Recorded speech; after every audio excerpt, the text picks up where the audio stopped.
Indeed. Our next conversation now with Professor Sylvia Mbugua. We're discussing dementia, as we had alluded to before, and the idea is to demystify it, one, to understand it, to create awareness, to also understand from a caregiving and support perspective what it means for communities, for families, for the nation. The silence on dementia, unheard of. How many people did you say would have dementia? By 2030, the data from World Health Organization, Dr. Ari will confirm, is 70 million by 2030. 70 million globally. Globally. Yes. 70, huge number. It is a huge number. Yeah. But of course, we're joined in studio by Professor Sylvia Mbugua. She's a consultant neurologist and, yes, at Aga Khan University Hospital. Thank you. Prof, karibu sana. It's good to have you here. For having me on board. Yeah, dementia is a very emotive topic right now, and it's gaining a lot of publicity and awareness because more and more people are now beginning to realize that what we initially thought that dementia was part of aging is no longer the truth. We all want to age normally. And what is aging normally? Aging normally is being able to enjoy your retirement years. I mean, you're all here, you're working very hard, I guess. You're putting aside your pension, you're putting aside a retirement plan. And I'm sure, Janet, when you want to see yourself on a cruise somewhere, probably having fun with your friends. Yes, I do. Enjoying your loved ones. But dementia is what is called a memory robber. So it steals your memory. It steals your ability to be able to function in the society. You're unable to carry out your activities of self-care. When it's advanced, you need help with basic activities like taking a shower, like feeding yourself, dressing yourself, even picking out your own clothes. You can no longer be able to carry out your financial affairs. You can't remember your PIN numbers when you go to the bank. You start resorting to using the traditional way, kidole. And that's only if you go to a bank that has known you for a long time. Right. And you can't even be able to take yourself places, for instance, like going to church or going to the nearest shopping center. You need someone to accompany you because if you as much as leave your gate, you actually lose your way. Prof, we'll get into that in just a bit because I like that you've started telling us just how it affects somebody. We'd also want to get a definition of what exactly is it. Where does it affect the brain?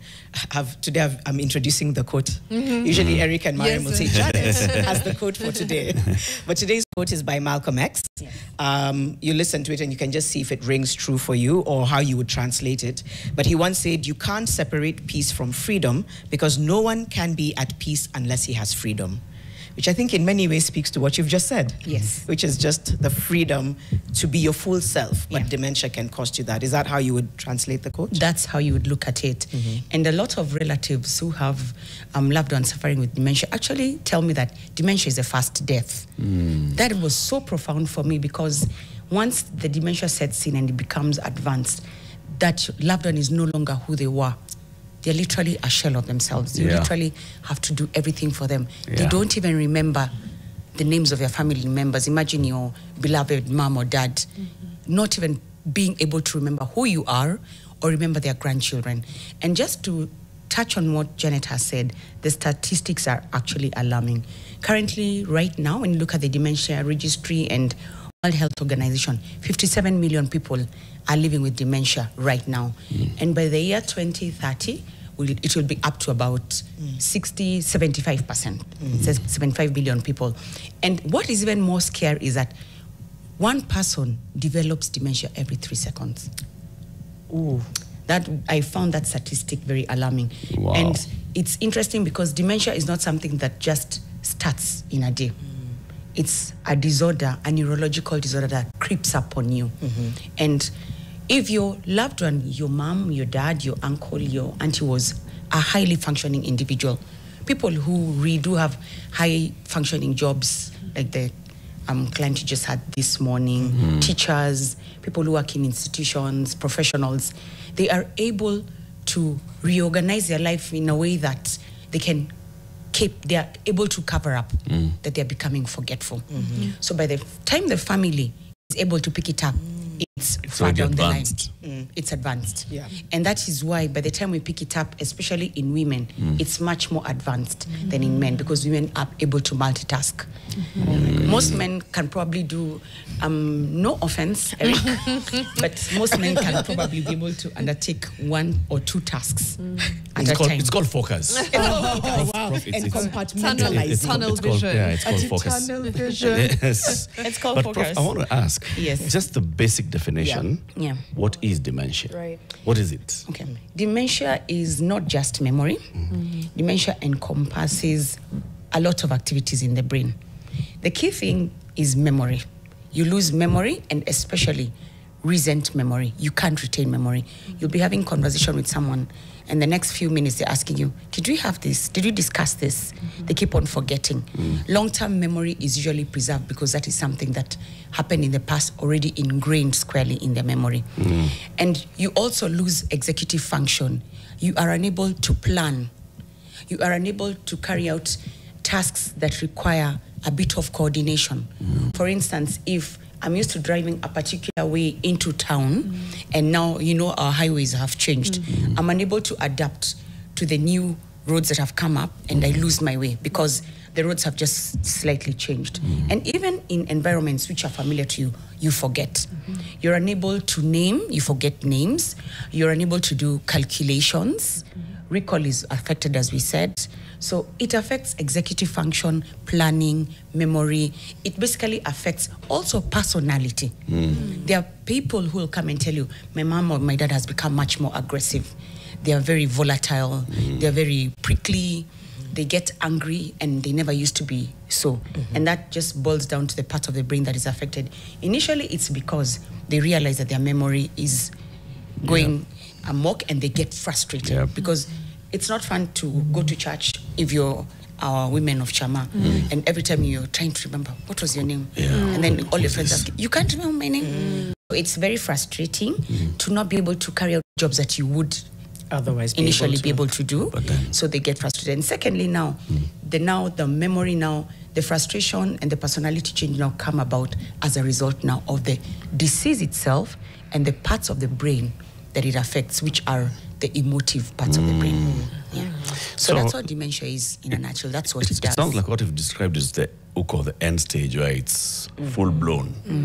Are you telling me just forgetting somebody's name is something to worry about? Yes. Or, That's not necessarily advanced. Or even forgetting what I was doing yesterday? If it's frequent. Yes, if it's frequent. Okay, so what are these things that would make it frequent? That would make it now a point of concern? Right. A point of That concern. I can't remember something that we did last week, something that I saw last week, but because maybe of other reasons. I mean, at what point does it become, this is normal forgetfulness, and this is concerning forgetfulness? I get what you're asking, because we all do forget. Sure, Bwana. You are starting to scare me. There are times I'm running in the morning, I put my car keys, and I can spend like 5 minutes looking for my car keys. And we know which gender is very good at that. Exactly. Yes. Or I want to say something, and I'm trying to remember what word am I looking for? That can happen, especially in the young people. Please don't panic, because sometimes we are very held up in our jobs. We are not getting enough sleep. We are running all over the place. We become a very busy population. We are very distracted. So it's very easy to start misplacing items and losing things and that kind of thing. But now when it becomes a worry is when now a pattern starts to establish itself. You cannot remember people's names repeatedly. I'll forget your name today, but when I say back, it will come back to me. But there are some people who the names don't come back. I mean, if I forget the name of my children, Eric, that's with Janet, that would be, that is incredibly worrying. Your children, you can't remember your children's name. You can't remember your grandchildren's name. You constantly keep on forgetting your PIN number when you go to the bank. It's repeated. You keep on misplacing items. Now it's repeated, and you are somebody who was very meticulous with what you do. And it goes to the point that your mom's in the house, you're very adept at what you do, but suddenly you're leaving the gas cooker on, food is burning, and it's not just a one time occurrence. It can happen. If it's one time, we all get distracted. I see Janet on TV, Eric, I see her on TV. And I go to watch a program and I forget milk. There was tea is... And the tea boils over. Right. But if it's repeated to the point where now you're having a disastrous event, for instance, like you almost burnt down the house, now it's time to take action. Yeah. And then small things. Families will tell you, personality has changed to the point that mom is now holding things a bit more. So the way we go home, you take her cooking flour, cooking oil, and keep on piling it up. When you go into her room, it's tucked up. Or like hoarding. And then paranoia. Is it because you've forgotten that I had taken the flour to the room and then I try again? Yeah. Okay. That's I go partly back. it, Okay. but also part personality. Okay. And then paranoia. You get to the point where now you're paranoid. A lot of our patients with dementia now begin to have quarrelsome tiffs all the time with their workers and their house help, because you'll find them blaming their house help. You stole my money. And she kept the money herself, but she's forgotten where the money is. But the easiest thing is, you stole my money. Where is my money? And then the watchmen, the security guys, you start having fights with your farm workers. So that's now beginning to mop. Can anybody get dementia, or is it are there certain people who are more predisposed? Can any one of us here end up having dementia in our 60s, 70s, 80s? And she also spoke of the fact that we think of it as old age. That's true. Thanks for that. It may not be the case. But speak to both, please. So anybody can get dementia, because we have had people who come and tell you, there's nobody else in my family with this. I'm the first person. I can't recall anybody who has had a problem with memory in my family. But there are some people who are especially more predisposed. We have genetic predisposition to dementia. There are certain genes, the presenilin genes 1, 2. Those ones now you find them in the older onset dementias.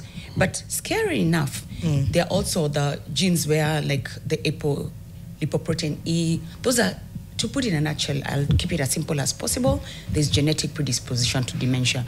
And the presenilins predispose to onset of dementia in an earlier age. We are getting now people in their late 50s, mid-50s, who come in with dementia. And then remember, there are also other causes of dementia. Stroke.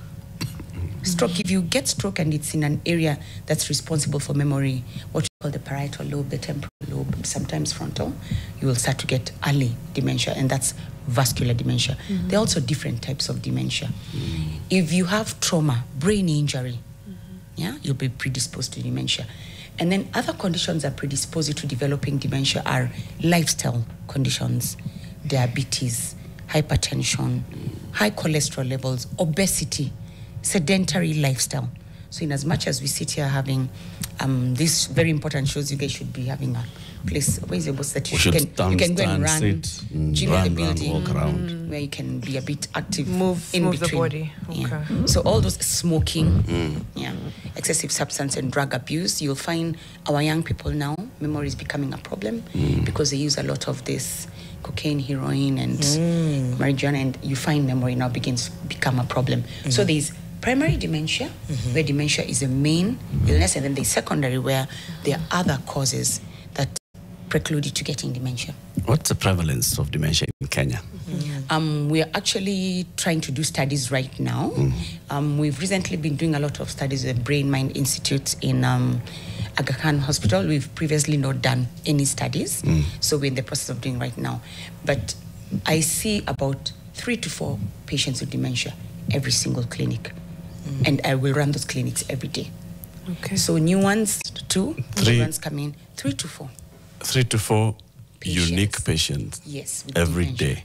Every day. Wow. Coming in with problems with memory. Who's this who sees patients, by the way? Now let's actually go back to that. You're a neurologist. Right. Yes. Who's a neurologist? Let me demystify that for you, because there's always been a bit of confusion between neurologists and neurosurgeons. Yes. Yes. So neurosurgeons are surgeons. They cut. Neurologists now deal with conditions of the brain and the spinal cord that do not involve any surgery. And that's the bulk of the problems. Migraine headaches, primary headaches, epilepsy, conditions like stroke, although now there's a part of stroke now where we involve the neurosurgeons, where you've given a drug to burst the clot, you still have the clot, it's early enough, the neurosurgeon pulls it out. So that part we share. And then there are conditions now like dementia. That's the domain of the neurologists. Other neurodegenerative conditions like Parkinson's disease, meningitis, diseases of the spinal cord, inflammation, sarcoid, any inflammatory and infectious conditions of the brain and spinal cord, which do not involve surgery, are the domain of the neurologist. The neurologist. Now, neurosurgeons, when a patient comes to me with a headache and I do a scan of the brain and I find a tumor, I refer them to the neurosurgeon because they'll need to be followed up. They probably may need surgery, you need to take a biopsy. And then there are people who get burst blood vessels in the brain, what we call aneurysms, abnormal blood vessels, and they just rupture and they leak. Right. That's the work of the neurosurgeon because they'll need to go in and evacuate the bleed. They need to stabilize the patient. There are patients who come in with head injury, trauma, anything that involves surgical intervention. Trauma, even without surgical intervention, monitoring, that's the work of the neurosurgeon. Okay, wait. Yes. First of all, did you study as a doctor? Yes. So you study as a doctor, you Yes. graduate as a doctor Yes. with a basic degree in Yes. medicine and surgery. Yeah. So you're a surgeon as well. No. You studied medicine and surgery. Yes. In undergraduate. Okay. For the first 6 years, now that this is that the age starts to come in now. You start to Yes. For the first 6 years, Yeah. you do your undergraduate in medicine, where you study everything. It's a bit of everything. Because remember, not everybody will go ahead to specialize. Yes. We have a lot of medicine right now being practiced in this country and patients being taken care of by people who are not specialists. Because we're simply not enough. For instance, neurology, we are only about 20 of us for the whole country. 20. Yes, for 50 million Kenyans. And that's the message I want to pass across to the populace. That's why it's so hard to get an appointment, because we are stretched. So if you know anyone who wants to go to neurology place, encourage them. So you do your 6 years of medicine, where you do a bit of Everything. medicine itself, you do surgery, you do obstetrics, you do pediatrics, you look at the eye, you look at the ears. 6 years are done, you get your first degree. You're a general practitioner. Thereafter now, you choose which master's program you want to go into. Now, this is where we begin to part ways. So for those who want to do internal medicine, you go into internal medicine. I'll tell you what that is eventually broken down. Okay. And then there's surgery. Now, that's where you get your neurosurgeons, your orthopedic surgeons, your pediatric surgeons, gastrosurgeons. Just know every part of the body has a physician and a surgeon. Because every part of the body, you might require surgery. If it's cardiology, the cardiologists go and pull out clots when you get a heart attack. The cardiothoracic surgeons open up your chest cavity when you need your heart replaced. If you need a cardiac transplant, or you need one of your deceased valves replaced. So they work together. Abdominal, when you get your ulcers, you get your gastritis, you go and see a gastroenterologist, they scope you. When you have a tumor and you need your abdomen opened up, or you have a fissure, you go and see a gastrosurgeon. Okay, that's a good distinction to make. Yes. There's 2 questions I have before I forget, which is... No. You know, and you're just like, before I forget. So let me finish for you sorry, first. sorry. Write Go ahead, them down. So let me write them Write down. them down Thank you. so I don't forget. So you finish your master's for 4 years, and then now you're either a pediatrician, a gynecologist, obstetrician, an internal medic. Those are now the physicians or surgeons. And then there are also ophthalmologists who get off the track at that point. Yeah. Your ear specialists, ENTs, your anesthetists, the guys who gas you, Right. Who put you under Yeah. into sweet dreams that you're going for surgery. That's where we all branch off. Now, in every area, now internal medicine has various subspecialties. Neurology, I'll start with selfish. Yeah. Us, Yeah. they are cardiologists, they are gastroenterologists, they are rheumatologists, bone joint diseases, some specialties people don't know much about. They are pulmonologists, these are chest physicians. So every part of the body, name it, they are dermatologists. All those will fall under internal medicine. And then now the surgical part, now you have your neurosurgeon, your cardiothoracic surgeon, your orthopedic surgeons who do bone and joint replacement. You'll have your gastrosurgeons, And so on. and so on and so forth. And then peds also specialize like internal medicine. All right. Yeah. So the specialization now, after your masters of 4 years, and in between you're working, you now go for about 2 to 3, 4 years for your specialization or to become a neurologist, a cardiologist. Okay. So you're a I'm a you're neurologist. neurologist. Yes. Not a neurosurgeon. Yes. Not correct. And when somebody starts developing these symptoms, they ought to look for a neurologist. Yes. Okay. Okay. Jana, your question. Yes. Can somebody stop themselves? Is there anything somebody can do to lower their chances of getting dementia? And then the second one is, once you have dementia, is that it? It can't be reversed. Those are the two questions I had. So one of them is, is there any way to lower, like, is there anything you can do now to lower your chances? Okay. Those are excellent questions, and we get those every single time because of the nature of the disease. Yeah. Now, if you are prone to developing dementia and you start to develop dementia and it's confirmed, there's nothing we can do to reverse it. There's no cure for dementia. That's the sad part of it. Working hard in the field. Most neuro conditions, there are some that have cures, like migraine, epilepsy, stroke.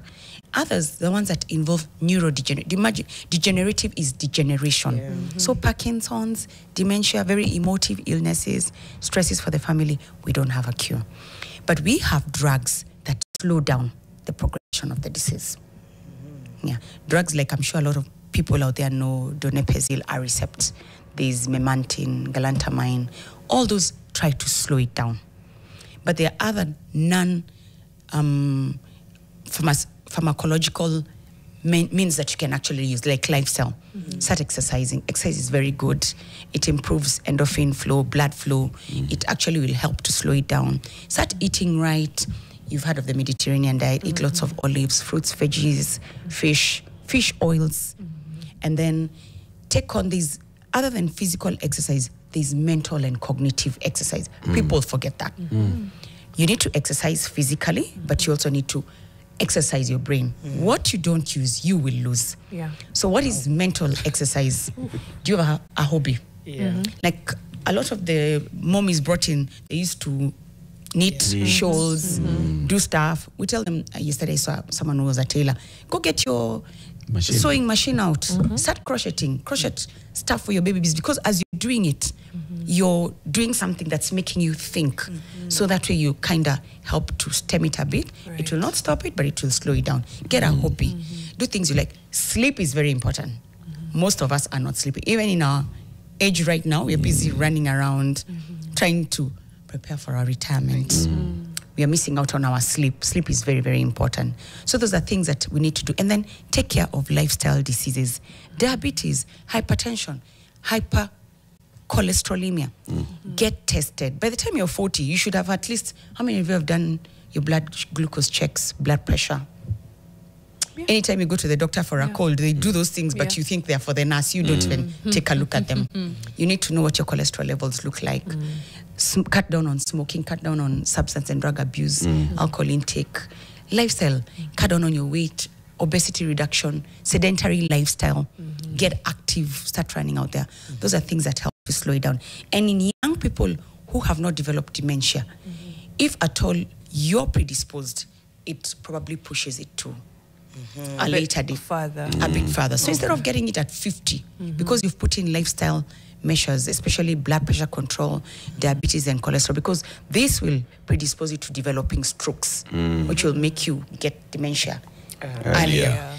Oh my gosh, we're going into a break. Oh, yeah. There's something you wanted to ask?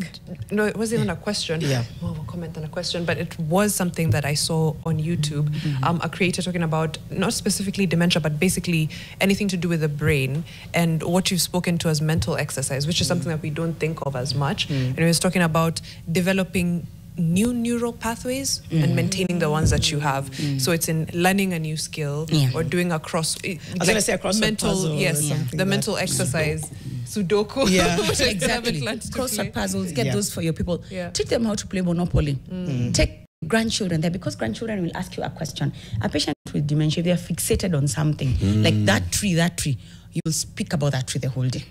We'll talk about caregiving and how to... Yes. I literally was going to say, when we come back after the break, we want to go into caregiving. And then just one more thing. We have newer drugs on the market that now are like biological agents. There's an abnormal protein that is deposited in the brain called beta amyloid that predisposes you to developing dementia, and it makes dementia progress further. So these new drugs are very expensive. They have been under study, approved by FDA. We still don't have them in the country, like lecanemab.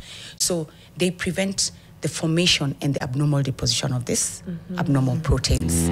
So it's but you can only use them in early dementia. Unfortunately, our patients come in late. Gosh, let's pause there. A lot to go to get over, and thank you for just painting that broad spectrum of a picture, including coming into the drugs and even caregiving.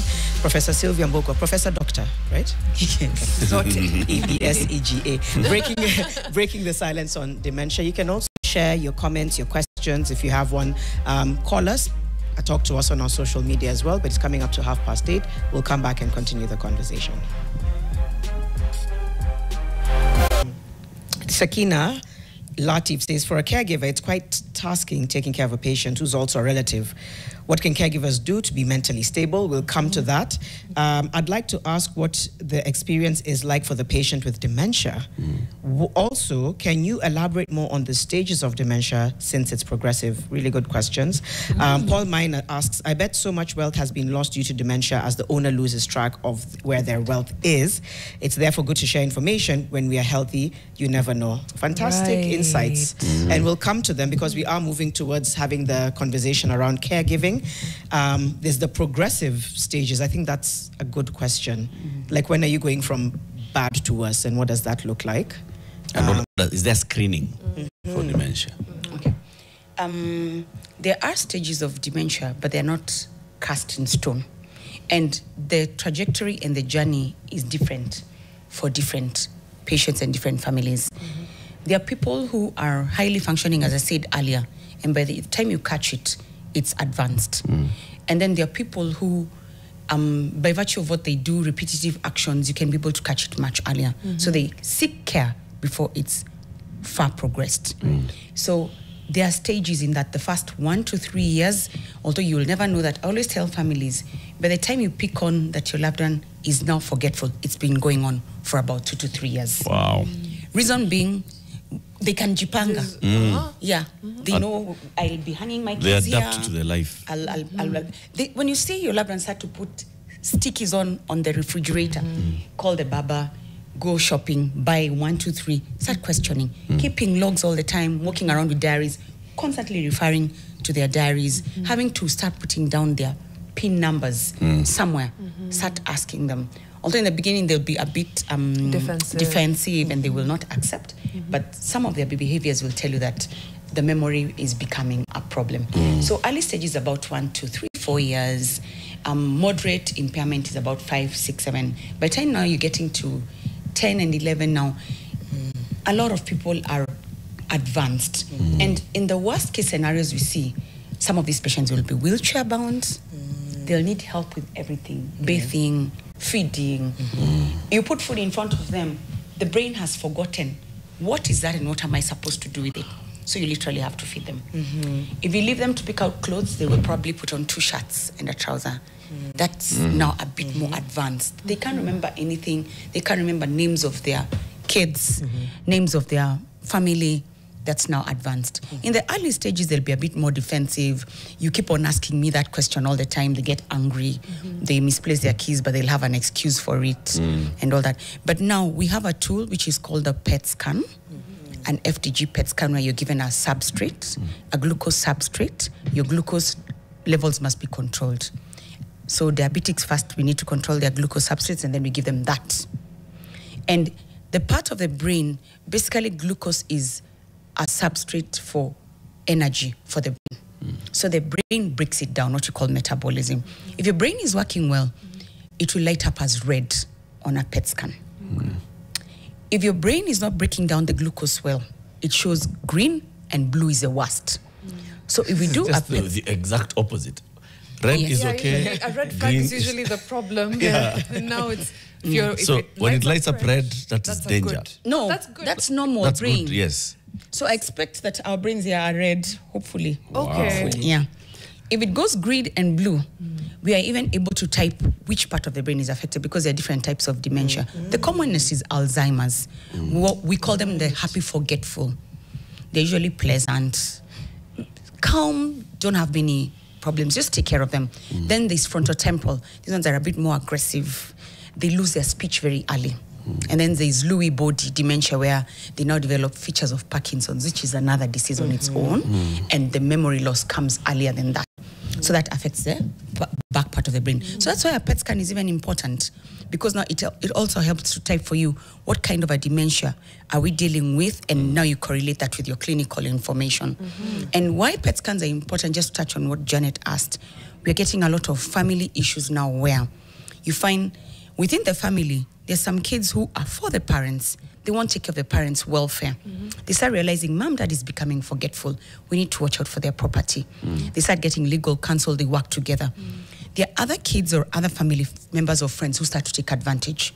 You find, I've had cases where a title deed is brought and the parent has no recollection and they sign it off. And before you know, the property has been sold. Or they start fleecing money from them, taking money from their bank accounts because they've gotten hold of their PIN numbers. We now start to get legal on board. And as neurologists, we have to examine the patient, do a PET to confirm this is dementia, that it's not any other cause. If you find the brain is normal, look for another cause. It could be another condition. There are very, very complex neurological conditions like CJD, Creutzfeldt-Jakob, which give you memory loss, autoimmune encephalitis, and it's not necessarily dementia, it's just another inflammatory condition. I see. So do a PET scan, confirm it's dementia, write them a letter, which they take to their lawyer. Now, the legal process starts. Continues. Or so now you show up in court. As a neurologist, you're supposed to show up in court and say, yes, this is my patient, I've taken care of them, and I've confirmed they have dementia. So the family now says, you want to elect a next of kin who we all agree on, who will be the chief administrator of dad or mom's estate. That way you protect their property. And there's so much more to this, because you find with the era of M-Pesa, people are calling, asking for money. I had a family yesterday, you send your mom 20,000. In a day, you're asking, where is the money? People have, so-and-so called me, asked me for money, so-and-so called me. So many strange people. So you find people start to take advantage of people who have dementia. That's terrible. Which then goes into the next. And someone in the comments had asked, what it is like for the patient. I know that's hard, but it's also, I think, from an empathy perspective, to know what it's like from their perspective before you go into caregiving and to know what now caregiving entails. Thank you for that question. And this is a message to families and caregivers who are taking care of patients with dementia. They're not always on a low. There are days they will wake up and the families will tell you, and they think mom or dad is back, they're doing their thing, they're singing, they're all over the place. There's a time something kicks in and they will remember stuff. So if you talk behind their backs, they keep it in their minds. And then there are days when they are so low, they don't want to get out of bed. Part of it is depression, especially in the early stages, because you are aware that you're losing your memory and it's not a good thing. They start to get low mood, so you need to encourage them. So you need, when patients come to me and the families, I first address the patient. How are you? Why are you here? From the first statement, I will know. I don't know, my family just brought me, they decided we need to take a walk. So you ask, is the hospital the best place you would have? Take a walk. They're like, I don't know. Ask them. They're the ones who brought me. After all, they should be able to know how they brought me. And then you ask what day of the week it is. Do you know what time it is? You can, there's something we call a MOCA score, Montreal Cognitive Assessment. It's scored out of 30.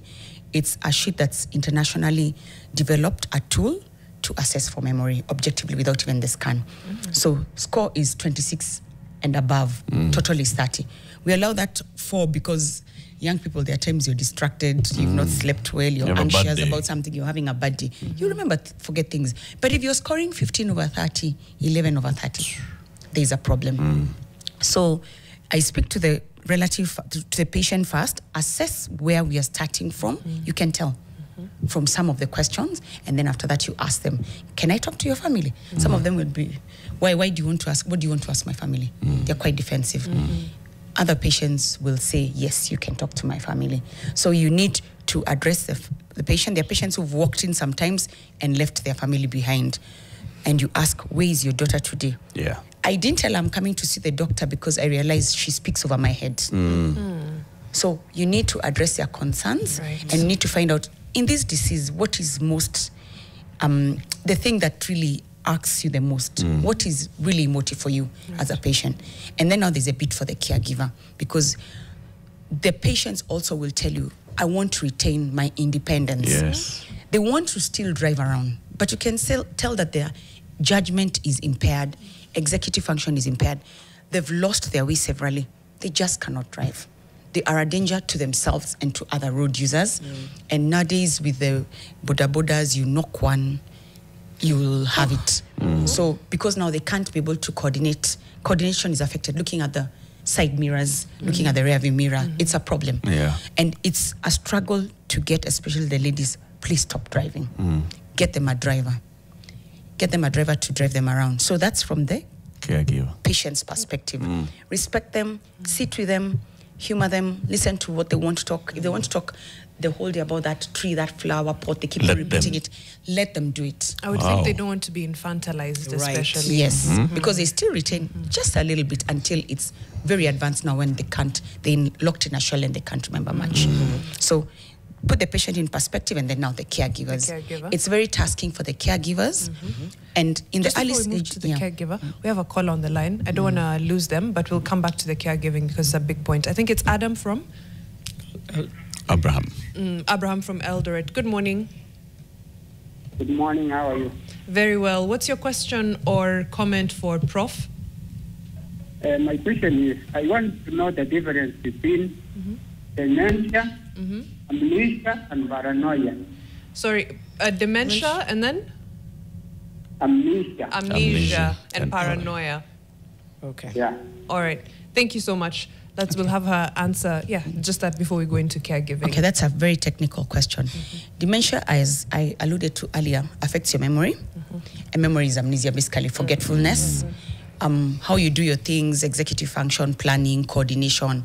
It's a wide spectrum. How you dress, how you feed yourself, how you move around, how you plan your day. Now, amnesia is basically forgetfulness. And amnesia can be due to many things. If you're involved in a road accident, you will get amnesia for some time. If you're somebody who suffers from epilepsy, and a lot of people who suffer from epilepsy will tell you, when they get out of the fit, for the first few minutes, maybe 5 to 10, they have no recollection of the event. That's also amnesia. So amnesia can be due to other things other than dementia. Still in dementia, we have the cognitive amnestic syndrome. So amnesia is a part of dementia, but there are other causes of amnesia which are not dementia. Now, paranoia is a personality disorder. Paranoia will even affect people who don't have dementia or amnesia. I mean, I'm paranoid all the time. There are people who keep on cleaning their desks. It's almost akin to almost OCD, obsessive compulsive disorder. They all lie in the same bracket. And a lot of these patients are seen by psychiatrists, who also a very important part of our society. But again, paranoia can now occur in patients who have dementia because depending on what kind of dementia they have, especially the frontotemporal, they become very paranoid of people. And sometimes because they know somebody's stealing their money, they have that awareness. They're not wrong. But later now, it becomes very ingrained. You find them repeating things over and over again. So back to now the caregiver perspective. You've given us the patient's perspective. Let's allow them to have as much independence as they want to handle. And as is safe. And as is safe, okay? Now from a caregiver's perspective, what's the main area of focus here and concern? So caregivers is an area that we really now are beginning to focus on. In fact, the latest research we've done in Aga Khan and published is ethnographic designs and attitudes and beliefs surrounding dementia. And we've focused a lot on caregivers. We had caregivers, we even had an open day. Caregivers came in with their patients and they gave their perspective. Dementia is a very emotive illness and it is not easy taking care of a loved one who has dementia. And caregivers can be of two kinds. Can be family, either the children, the nieces, nephews, the grandchildren, or it can be somebody who's professionally employed to take care of someone struggling with dementia. So what does it entail? It entails that you have to remind them to take their medication. You have to get them out of bed. There's some patients, when it's early on depression or depending on the type of dementia, they don't want to take a shower. They don't want to eat. As it progresses, you have to take on all activities for them, help them brush their teeth, help them go to the washroom, clean up after them, dress them. At night, a lot of these patients keep on walking up and down. They're restless. Their days and nights are overturned. So they sleep a lot during the day, stay awake at night. So you can imagine that caregiver. You're awake during the day, you're awake during the night. And then patients with dementia get what we call the sundowning effect. From around 5-7, because of the neurotransmitters in the brain, they tend to become a bit confused and disoriented. Right. And the caregiver also has to take care of that. You've had patients running out of the home, getting lost. It's up to the caregiver to follow them. So you can see it's a full-time job. Yes. So I talk to families as the dementia progresses, and we all need to make a living. So the kids are out looking for money. The caregiver, the person who's doing the household chores, cooking, cleaning, washing, cannot potentially be the same person who will do the caregiving. Because one of the ways, as we discussed, to help slow down dementia is to keep that person engaged. Now, you want to find a home-cooked meal at the end of the day. You want to find your dishes clean. You want to find your house clean. Your laundry has been done. And yet this same person has been left to take care of your loved one, your dad or your mom who has dementia. When do they have time to do all this? Yeah. Yeah. Just hold on that thought. We have another caller on the line. Dan from Thika wants to ask a question. Good morning, Dan. Yes, good morning. What's your question or comment? I like the discussion. I wanted to ask Doc, goes to social media, how does social media contribute in developing maybe dementia as per maybe the generation? Vile kuna change, maybe hobbies kuna change. Si kama vile jambo walikuwa na kwa involved in other activities. Right now, mostly watu wako kwa social media all group, maybe most of the hours. Right. So they're not exercising their brains. Yeah. No, it's a great question. No, thank you, Dan. It's a really good question. When you think of the TikTok generation and our attention spans have been cut into 30 seconds, 45 seconds, that's my concentration. After that, you've lost me. What does You that go to the next one. That's the thing. Yeah. But that means I've only engaged with this one thing for 45 seconds. And I can't go beyond. Yeah. My bandwidth is, I've gotten my dopamine, everything, and now to the next high. It's like a constant high. It which is. can't be helpful. But And when you look at the social media content, I'm not much on social media, but TikTok, you're taking videos of yourself, you're having conversations with your friends, but you're not doing anything that adds growth to your memory, to your cognition. You're not reading, you're not engaging in Sudoku, crossword puzzles, things that make you think and solve problems. Do we solve problems on social media? It depends on what content. I was going to say there's some consuming. TikTokers There's who are a doing lot of what you're content. saying. Which Yes. is, Which is good. Which is, Yeah, and But- even games on TikTok themselves, on Snapchat as well. There's games that are quite mentally engaging as well. I think they had to come up with that, yeah? They Because they did. realized there was a But gap. aren't those the minority? They Yeah. are. If we're being honest, they are. Most of it is not even, I think even creating content takes bandwidth and requires cognitive function, but watching content, which is what most of us do. That's true. So you'd rather be a creator than a Then it's just consumer. like a consumer. Yes. But you're absolutely right. So would It's that be the minority. contributing to this? It's the minority. Would we say that is part of the things that you say, that, because you're not exercising, you're having this kind of lifestyle that is, your brain is sedentary. Both your brain and your body are sedentary. Yeah. Because you you're- spend all yes. the time on your gadget. This is something we're going to see in the future, because the current generation we're treating with dementia are in their 60s, 70s. They didn't have much access to social media. Now we are going to see with this generation, the 20s, 30s, 40s. Is that what can science predict that? Like, based on these trends, it's likely that in the next 20, 30 years, patients will be younger or present differently? Something like that. Research will show that. Everything is interesting. research. Just get a cohort of patients and follow them through. And you can actually, research is very interesting. You can divide them into an arm that uses A control social group, media yeah. for things that evoke your memory, cognitively involve you. And then for those who just do it for entertainment, who's done what's the latest that's happening, all the things we're discussing, who's done what in Kenya, what's going on the streets. You can follow them up into the future for the next 20 years and see what are the memory skills, what are the mocha scores, what are the cognitive design. We're coming back to caregiving. There's a comment from Mark Kamau who says, good morning, Fixers. Great insights on dementia. My mom is suffering from the same. And yes, it's really challenging. My question is, can you combine herbal supplements with the conventional medicine? Okay. And that goes back to the question that someone had asked as well about peppermint oil. And I think it's about like alternative remedies and things like that. Okay. Yeah, even outside of what you had mentioned, like the Mediterranean diet. Yeah. So alternative medication is an area that we go into with caution, because there are some, like omega has been shown to help with memory, improve memory, and also peppermint has been shown that in a few studies it can help with memory, it can help with maintaining and retaining learning. But again, be very careful with some of these alternative therapies, because they also have other ingredients. You know, they're not prepared. You know, a lot of our medications go through a lot of stringent testing. Yeah. They go through FDA approval. Yeah. We also have other bodies that approve medication. So you look at each and every ingredient. And that's why we also have the original drugs. Some of the generics are not as good. You'll find they give patients side effect, or the molecule that is active is not the same as in the brand product. Yeah. Same thing with alternative medicines. What are the preservatives that are in these drugs? We've seen drugs that eventually lead to kidney failure, liver failure. You start to get other problems because you're taking alternative medicines that you're not too sure about. You go to the store, you pick up your medication, and you're trying to read what are the ingredients. They will not put everything in it. What is the base? What is the preservative? So diet has been shown to help. Fish oils, omega oils, fruits, vegetables, peppermint oil can help.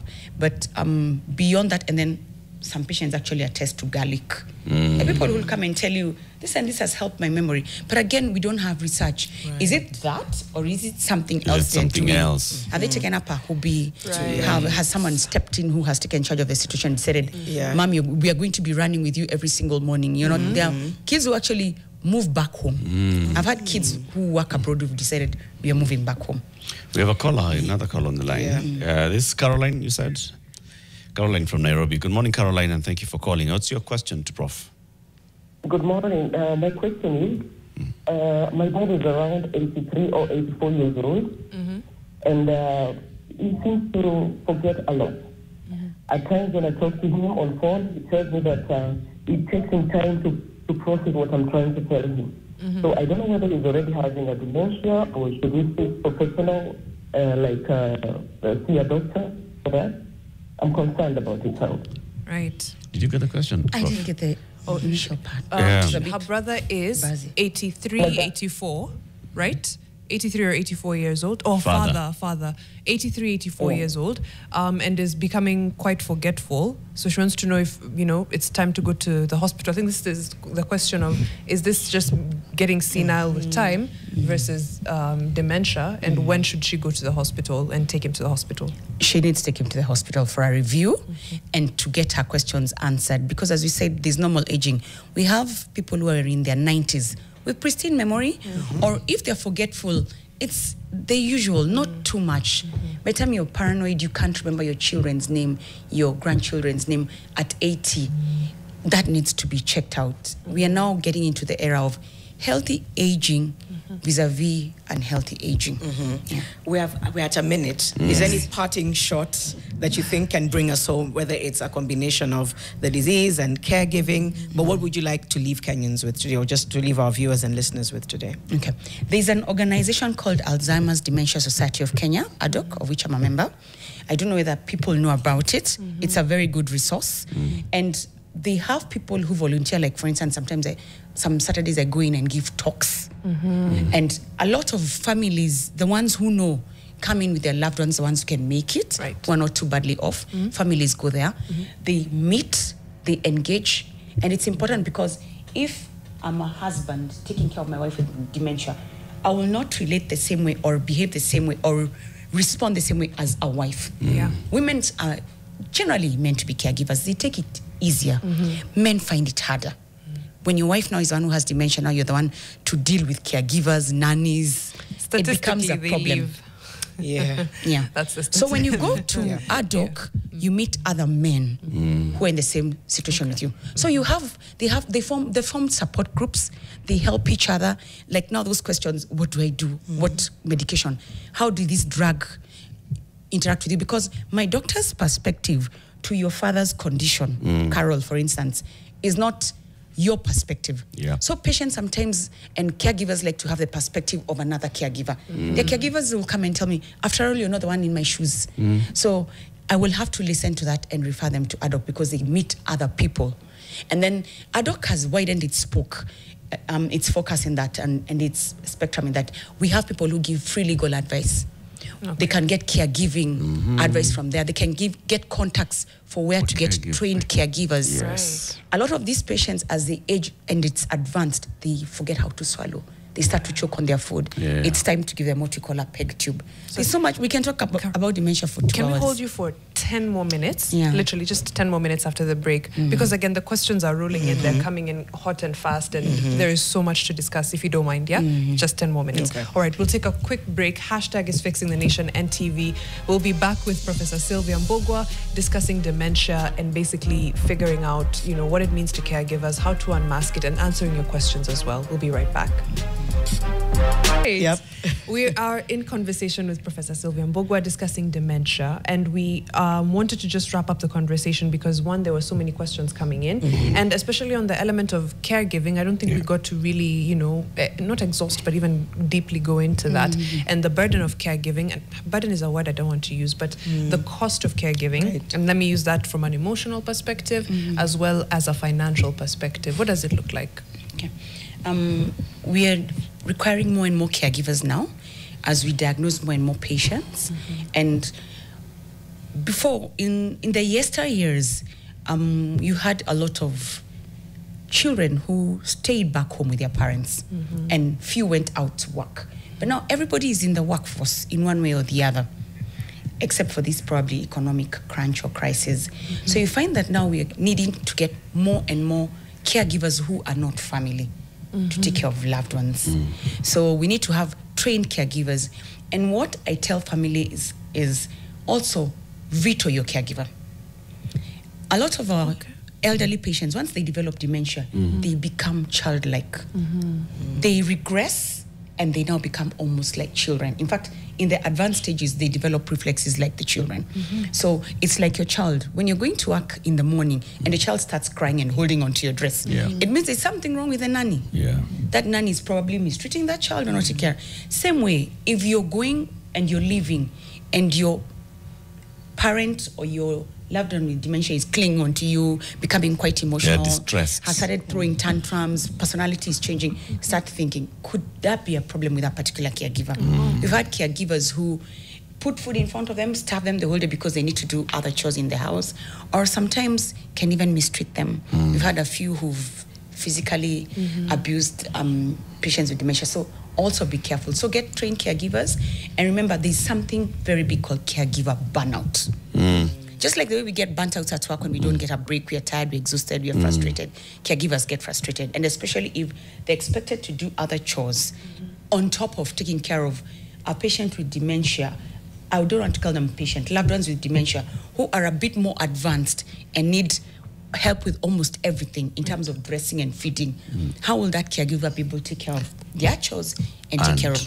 And then there are even situations where you will need a caregiver for the day and a caregiver for the night. Because some loved ones will not be up and about the whole night. They want to make numerous trips to the bathroom. They are falling. They can't be able to assess the distance between the bathroom and the bedroom. So they keep on folding clothes at night. So constantly moving up and down. So the person who's taking care of your loved one during the day possibly cannot be the one at night. Otherwise, caregiver burnout comes in. And who takes the toll? It's your loved one. You go to work, you think things are okay at home. Things are not okay at home. So caregiver issues are becoming a big story in dementia and other, not just dementia, even Parkinson's and other diseases that affect your memory. Is the treatment of these neurological disorders covered under the Social Health Insurance Fund? That's another story on its own. Or insurance in general. A lot of patients who are coming to us with dementia are in their 80s and their 90s. Unless they've been working in professional organizations where they have pension, they have retirement benefits, and they had a good cover, insurance cover that covers them into their old age, you find that a lot of patients now, payment is out of the pocket. So drugs, investigations, caregiving, families are struggling. You find that it's not really covered under social... The SHIF. SHIF, Same to psychiatric illnesses. That's a very big topic that is going on right now. So age, when you look at most insurances, they will probably not take on a new client beyond a certain age. And if you're already with an pre-existing cover, when you get to a certain age and you develop what they term to be a chronic condition, they ask you to increase the premiums. And most families right now, that's something they are grappling with. So these are things that need to be taken up on a national level. We all play our little part, start putting policy in place and have a whole networking between insurance companies, caregivers, the health providers, the government. Social media. It's the issue of fixing the nation. Health for social protection. Because you've got to look at it. I have beef with all insurance, not just social health authority. All insurance, like you're saying, get to a certain age, and then they start treating you like you're a different person because higher risk and all. Nonsense. Anyway, Prof, you mentioned the Alzheimer's and Dementia Organization of Kenya, which is somewhere where people can go. And I think their website is alzkenya.org. Yes. That's alzkenya.org. You can visit that. You can get their contacts. You can get in touch with them. And they could help you with just understanding. Like Prof said, this is a place where you can get a lot more help and support. They actually had a play last year where Ian featured. It was a major thing, and it was a story actually given by a lady who had taken care of her husband with dementia. It was real life, and it was really touching. So they have a lot of resources, and you get a lot of support from that organization. So we'll organize, you'll help us to organize one baraza with our docs so that we can just have this conversation in greater detail from our caregiver's perspective and from family's perspective as well. Professor Sylvia Mbugua, a consultant neurologist at the Aga Khan University, has been our guest for the last 1 hour and 13 minutes. We are now crossing over to Naivasha, where the Sustainable Energy Conference is taking place. It began yesterday, it goes on today. Tomorrow, we'll be fixing the nation from Naivasha. So what you're seeing now on the screen, and we'll be crossing over there, tomorrow we'll be there live with Vituko Ground. Have a lovely day from Eric Latif, Janet Mbugua, Professor Sylvia Mbugua, and I just had to bring those two together, and Mariam Bishar. Lovely day.